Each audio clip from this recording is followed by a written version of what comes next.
All right, amidst global conversations, limitations and disruptions, India has silently made history, marking a major leap for the country's atomic energy program and moving closer to cutting dependence on uranium. Hello and welcome to another episode of Deep Dive by NewsX. My name is Vineet and today we talk about India's nuclear leap, how it was achieved and why this success matters. On the evening of 6th April 2026 at 8:25 p.m. to be precise, a quiet but historic moment unfolded at the Kalpakkam nuclear complex in Tamil Nadu. The prototype Fast Breeder Reactor, India's most advanced nuclear reactor, reached criticality. This means that the nuclear chain reaction inside the reactor's core has become self-sustaining. Neutrons released from fission events started producing enough new neutrons to keep the reaction going steadily without external help. Prime Minister Modi announced the achievement himself, calling it a proud moment for India and a defining step in the country's civil nuclear journey. He also described it as a decisive move towards harnessing India's vast thorium reserves in the years ahead. Senior scientists and engineers from the Department of Atomic Energy, including Dr. Ajit Kumar Mohanty, Secretary of the DAE, and officials from Bhavani and Indira Gandhi Center for Atomic Research were present at the reactor as the reactor came alive. So what makes this reactor special? Let's understand it step by step. Most of the nuclear reactors operating in India today are pressurized heavy water reactors.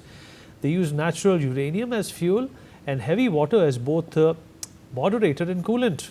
These reactors generate electricity and also produce plutonium as a byproduct when uranium is used up, but they consume more fuel than they create over time. The prototype Fast Breeder Reactor, or the PFBR, is completely different. It is a 500 megawatt electric reactor designed to produce more nuclear fuel than it consumes.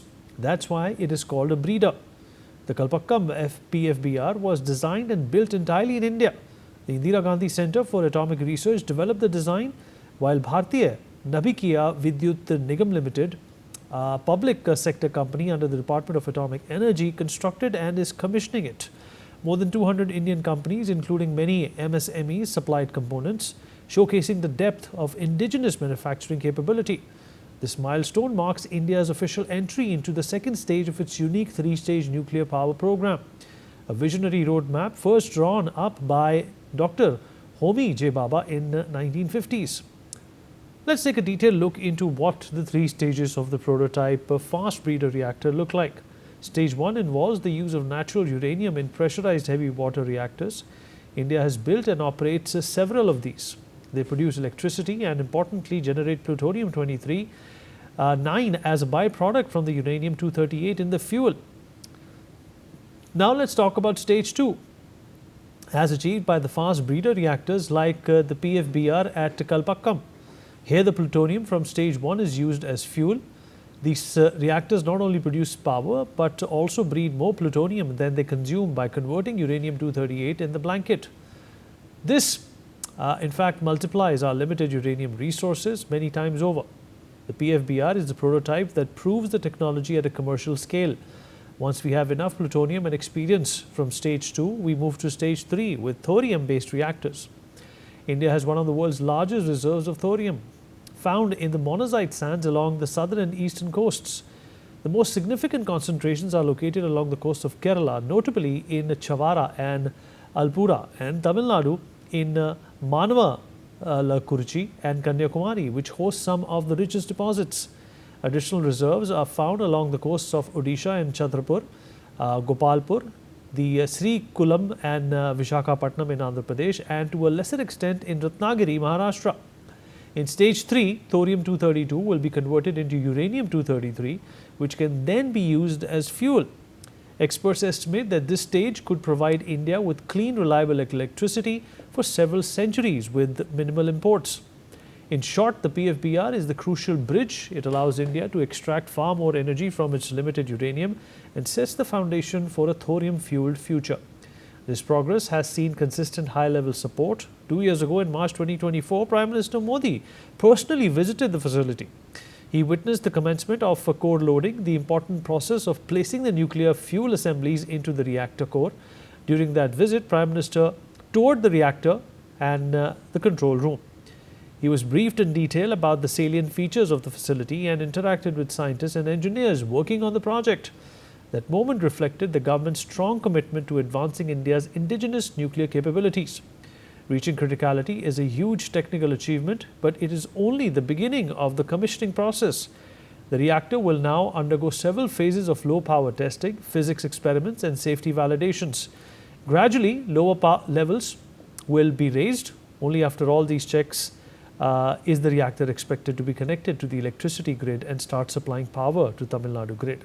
With this achievement, India joins a very select group of countries that have successfully operated fast breeder reactors. Russia is currently the one nation running commercial scale fast breeders. China has operated the small experimental fast reactor since 2010 and is advancing larger demonstrations, but it has not yet reached the commercial scale breeder stage that Russia and now India have achieved. Other countries like France, Japan, UK, USA and Germany built and achieved criticality in experimental or prototype FBRs decades ago, but none currently operate commercial scale breeders. This success did not come overnight. Construction of the PFBR began in 2004 with an original target of completion around 2010-2011. The project faced delays due to technical complexities, procurement challenges and the need for rigorous safety reviews. The cost also rose from the initial estimate of around 3,500 crores to over 8,000 crores. Indian engineers persisted. They developed indigenous solutions for fuel fabrication, sodium coolant systems, instrumentation and safety features cut to over 2025 when the Atomic Energy Regulatory Board gave its final clearance only after thorough inspections and meetings that were held for a long time. A fast reactor fuel cycle facility is also coming up at Kalpakkam, but reprocess spent fuel and close the cycle. These steps will help scale up nuclear capacity towards the ambitious target of 100 gigawatts by 2047. In a world facing energy uncertainties and climate challenges, India's quiet but determined progress in nuclear technology stands out. The PFBR is not just one reactor achieving criticality, it is strategic investment in India's energy independence, technological sovereignty and a sustainable future for coming generations. We'll talk about this with some experts. Joining us on the show at this point in time is Dr. P.K. Ghosh, space scientist, Dr. Suresh Nayak, ISRO scientist is also with us on the program. Dr. Ravi Gupta, former DRDO director, is joining us on the program as well. Last but not the least, Dr. Prahlada Ramarao, DRDO scientist, joins us on the program as well. Gentlemen, thank you so much for being here. Dr. Ravi Gupta, I'll begin with you, sir. So first of all, your assessment of how important this development is. I have read out in this monologue that India has joined that very elite club, which is going to in fact be using thorium and the related reactors for generation of electricity. What kind of a game changer is this for India? Yes, thank you, Vinit. You have very rightly pointed out and very nicely brought out the importance of this landmark event, which is going to be a game changer in India's energy security and energy autonomy. And as we know that we are importing more than 1/3 of our entire energy needs and almost 88% of the crude oil requirements from abroad, and which is a very, very, you can say, a kind of a risk towards our strategic autonomy. If you are dependent on any other country for energy needs, we cannot remain politically, strategically autonomous. So that way, it is a game changer. It will take us in the direction of achieving this strategic autonomy. But it is it's not going to happen overnight. This PBR technology is extremely challenging, as we have already pointed out. And once this is, after the criticality is achieved, now it will be tested. Soon the power generation will start. And at the end of the day, it remains a kind of a data generator. We will have to generate a lot of technical data to, kind of stabilize and multiply these reactors on a large commercial scale.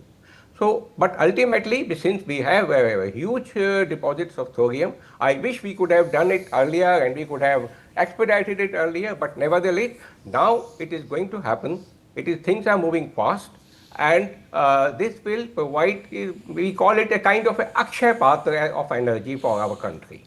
So our country we know it is very rapidly expanding economy.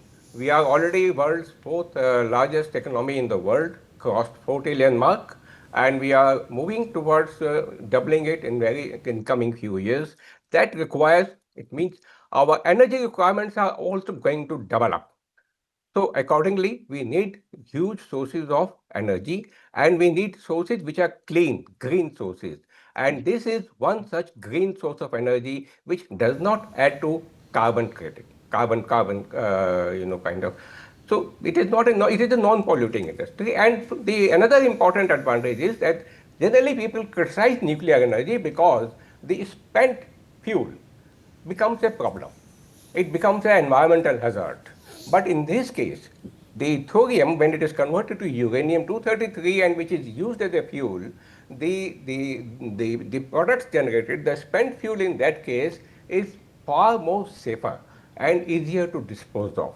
So that way, it is truly a game changer, and I am sure that very soon, after this success is achieved, this is the first step towards the great success, and it is going to ultimately, I'm sure the government will expedite it further, multiply the reactors so that the data generation is faster, and we ultimately achieve complete strategic autonomy in terms of energy requirements. Thank you, Vinit. You're quite right, sir. Dr. Ghosh, how are you hailing this accomplishment? Obviously, another thing that comes to mind is what were those circumstances which, number one, delayed us from achieving this kind of criticality, and number two, what were the circumstances that helped us get to this point today? Yes, thank you. Firstly, I must mention that the fact that India has got one of the world's largest thoriums deposits, as you mentioned. In fact, you've given a very beautiful and detailed description of the entire scenario. This has been there at the back of the mind of all policymakers. Why can't we use thorium for our electricity generation, which I'll come to very shortly, of where we are as far as our electricity generation is concerned. So now we are only in the stage 2, and the problems have been, if you remember, this Fast Breeder Reactor was started somewhere in 2004, and the initial budget was somewhere around 3,500 crores. But over time, it shot up almost to double the amount. So that was one constraining factor. The other factors which we kept getting were the safety issues. Now, a liquid sodium pool type reactor has got a lot of issues, and it's quite a complex thing. You know, the entire core and everything is put in a large vessel, and the thing that sodium can catch fire with the very easily has been a constraining factor. But the energy efficiency is much more. So there are pros and cons of this, and the fact that it is much more, what should I say, complex. You need highly anti-corrosive materials to hold that vessel, etc., etc. I'm not going into details. So this nagging thought that we will not be able to have the safety standards got the Atomic Regulatory Board into it, and they conducted numerous tests to ensure that everything was safe. So, and only after that can you achieve criticality. So the first thing is that the safety factor, budget, and I said I would mention about the where all we stand as far as our electricity generation through nuclear power is concerned. At present, we only manufacture or create, as one would say, 8.78 gigawatts, which is just about 3%. And what is or hope to do. We hope to create at least 22.38 gigawatts by 2030. I just don't know whether we'll be able to achieve or not. There are the optimists and there are the cynical people. I would like to be a little more cautious in this, but we are aiming to achieve 100 gigawatts by 2047. Now, all that, if you put in perspective, you will see this is one of the most important second stage step, as one would say, in our achievement of that aim. And as Dr. Gupta mentioned, no country can ever be truly strategically independent unless we are independent as far as energy security is concerned. So this is a very important step, and unfortunately it has been dragging on. In fact, the last time this thing was supposed to get critical was in December last year. But again, after a lot of hype, it just happened, it'll just happen, it got delayed. So now finally it has achieved criticality, and I would like to salute all our scientists who have been working day in, day out for this. And I think very soon we'll be coming to stage three after we get all the data and all the tests, etc., are completed, and we can latch on to the normal grid. After we, Okay. plug onto the normal grid, it'll be good.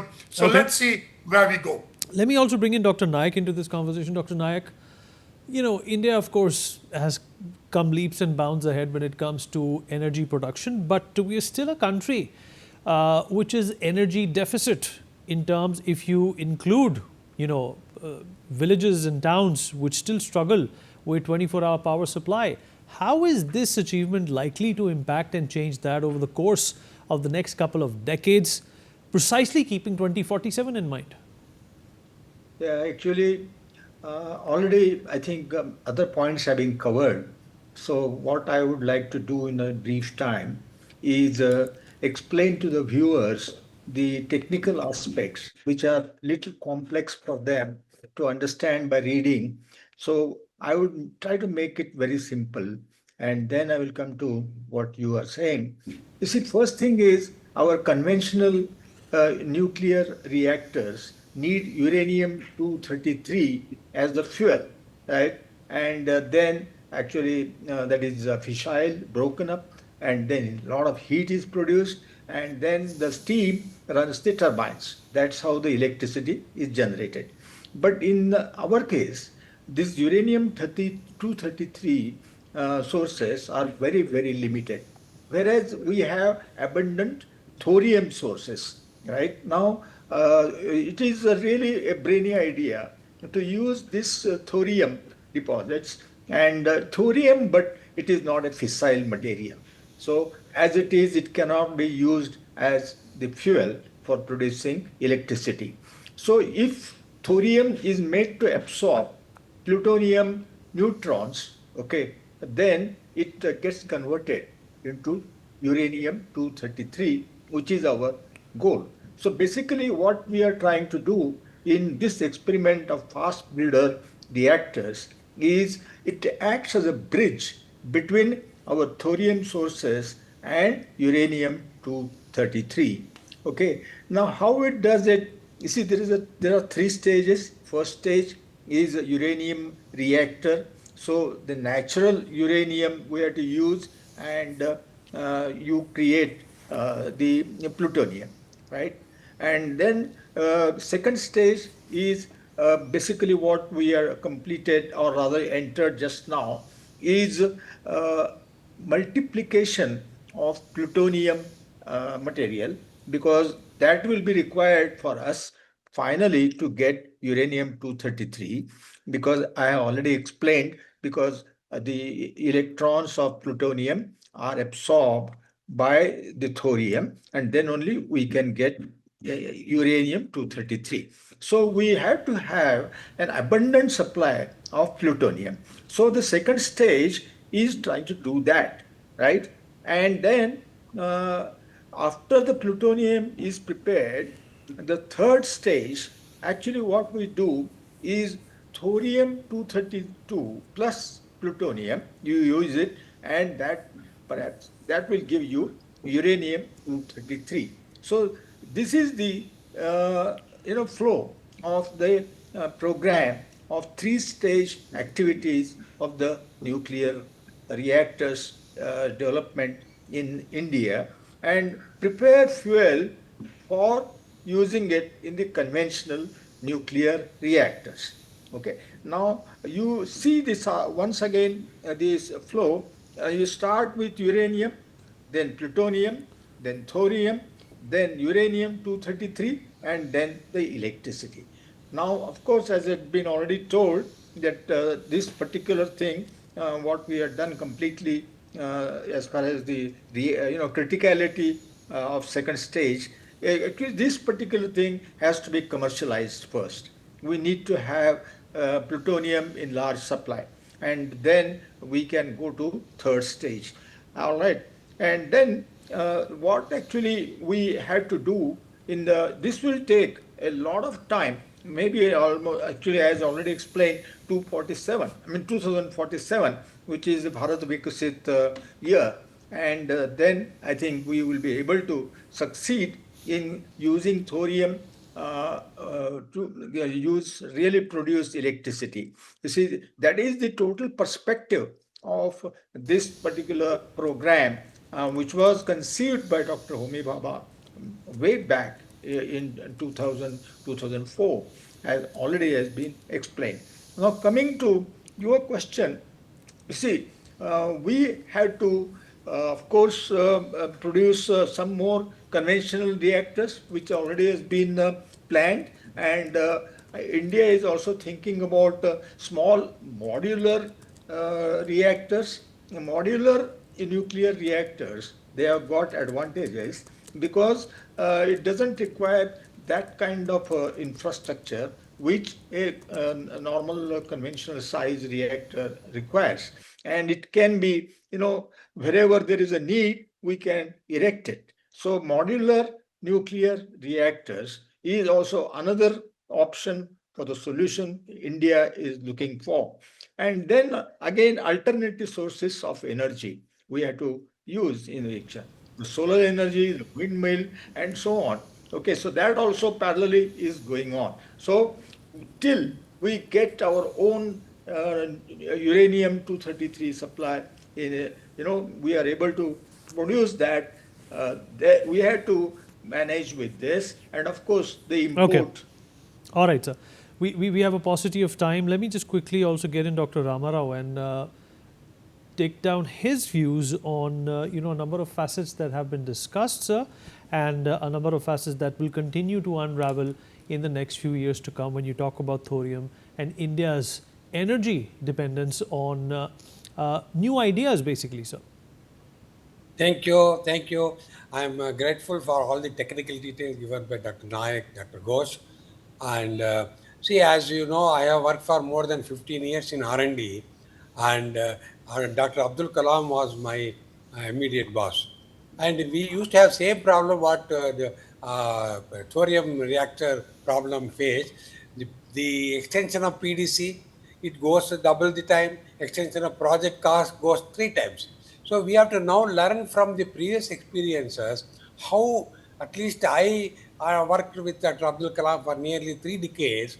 I learned how to make things faster and also how to make things successful. So this we need the leadership to handle this future third stage of thorium reactors, so that we should not again get into same problem of time extension and cost escalation, and have a proper mechanism for review system by experts, then a monitoring control committees to direct the project team towards the success, and ensure that portable, modular energy generation systems are available to the country at a affordable and sustainable cost. And what Ravi Gupta told, that this is much safer and the less of nuclear waste. I agree. But whatever it is, the nuclear waste has to be handled. Otherwise, the public won't accept. It may be a small percentage, but nuclear waste has to be handled. So you need a project. Is actually a projectized that also has to be done. And so you many of experts in nuclear science also know there is what is known as low energy nuclear reaction. That is, can you do fusion by some intelligent processes and mechanisms at a lower energy, lower in yield than, of course, the thorium-based reactor, but it does not require even thorium or uranium, no breeding required. It requires only known materials like hydrogen, nickel, palladium. So we have to pursue what I agree with Dr. Suresh Naik. We have to pursue all aspects of energy generation, not only wind and thermal and solar, but also low energy nuclear reaction. In addition to our mainstay, that is fossil fuel. Now, this nuclear energy is a big boon, and we have to see that this opportunity is not lost in the country. Proper mechanism for review and monitoring control will be incorporated so that we in India will be, as you said, strategically and energy, we should be free. Free. India gets a total freedom. Viksit Bharat in 2047, only we have freedom from imports for energy. We should not import anything for energy. Freedom, we have total freedom when you have your own energy sources. So I think we having learned the lessons from the defense and atomic energy and space, we should do better. A better mechanism, maybe you have to identify people who can emulate Dr. Abdul Kalam in project management, in schedule management, in success management. Probably that's what the country has to do, and I am sure with the present government taking so much in interest in science and technology, this will come up, and we will be seeing India will achieve the strategic All right, autonomy fair enough, for the sir. energy sector. We've run out of time, but I appreciate everybody who came in and, of course, illuminated our minds with the knowledge they have. And of course, the development is heartening as well as, another feather in India's illustrious hat. We'll take a short break now. We'll be right back.